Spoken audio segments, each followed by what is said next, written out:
हम भी पेले गए थे, तुम भी पेले जाओगे। मैडम, हालात पलट गए, जज्बात बदल गए। डोनाल्ड ट्रंप साहब जो हैं उन्होंने पैगाम जारी कर दिया, Modi is my great friend, और वो मेरा पार्टनर है।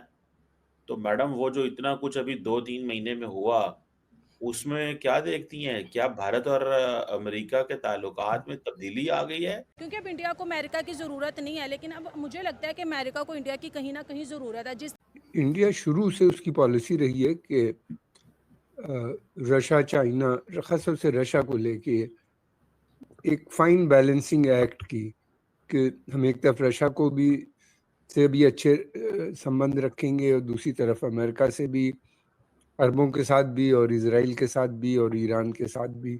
खबर यह है बिल्कुल गरम गरम कि Donald Trump is missing Narendra Modi, और नरेंद्र मोदी ने भी उनको इशारा दिया है कि हां, तुम्हें अगर मेरी याद आ रही है तो तुम मान सकते हो कि मुझे भी तुम्हारी याद आ रही होगी। Donald Trump has made a dramatic U-turn and said that US has lost India to darkest China.